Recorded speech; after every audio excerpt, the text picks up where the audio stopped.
اللہ تبارک و تعالیٰ کا فضل و کرم ہے کہ اس نے ہمیں اپنی زندگی میں رمضان المبارک کے یہ مقدس لمحات عطا فرمائے، اور آج رمضان کا جمعہ ہے جو آخری جمعہ بھی ہو سکتا ہے۔ اس کو لوگ عام طور سے جمعۃ الوداع کے نام سے تعبیر کرتے ہیں، آخری جمعہ بھی کہا جاتا ہے، جمعۃ الوداع بھی کہا جاتا ہے، اور اس کے کچھ مختلف کچھ مخصوص احکام لوگوں میں مشہور ہو گئے ہیں۔ واقعہ یہ ہے کہ جمعۃ الوداع کا اس حیثیت میں اس کی کوئی خصوصیت نہیں قرآن و حدیث۔ رمضان کا ہر دن بہت مقدس اور مبارک ہے، اور خاص طور سے جمعہ کا دن جب رمضان کے اندر آ جائے تو اس کا تقدس اور زیادہ بڑھ جاتا ہے، تقدس میں اور زیادہ اضافہ ہو جاتا ہے۔ اور چونکہ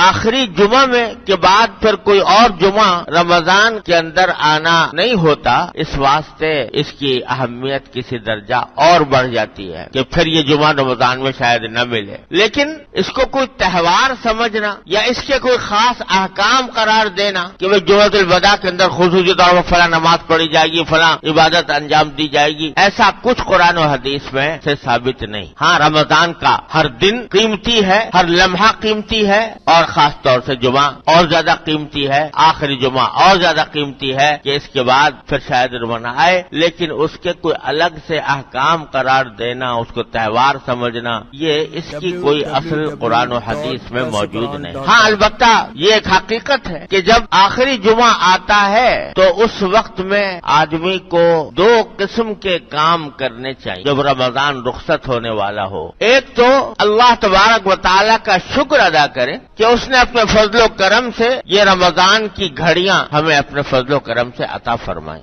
اس بات پر بھی اللہ تعالیٰ کا شکر ادا کرنا چاہیے کہ اس نے اس مہینے کے اندر اپنی بارگاہ میں حاضری کے توفیق بخشی، روزے رکھوا لیے، اللہ تبارک و تعالیٰ نے اپنے فضل و کرم سے روزہ رکھنے کی توفیق عطا فرما دی، نمازیں پڑھنے کی توفیق عطا فرما دی، تراویح ادا کرنے کی توفیق عطا فرما دی۔ اس پر اللہ تبارک و تعالیٰ کا شکر ادا کرنا چاہیے، یہ اس کا کرم ہے کہ اس نے ہمیں ان عبادتوں کی کسی نہ کسی درجے میں توفیق عطا فرما دی۔ ورنہ کتنے گھرانے ایسے ہیں، اللہ بچائے، اللہ تعالیٰ ہر مومن کو اس سے محفوظ رکھے، کتنے گھرانے ایسے ہیں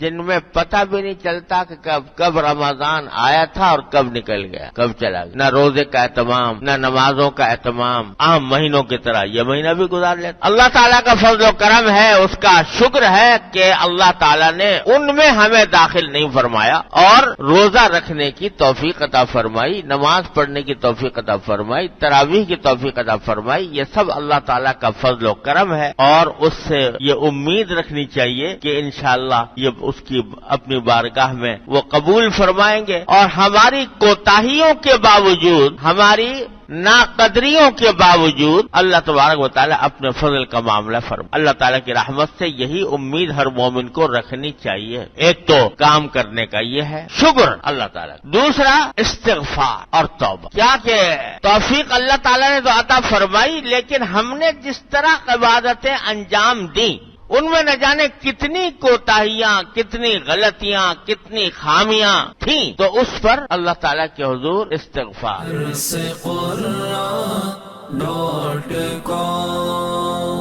www.darsequran.com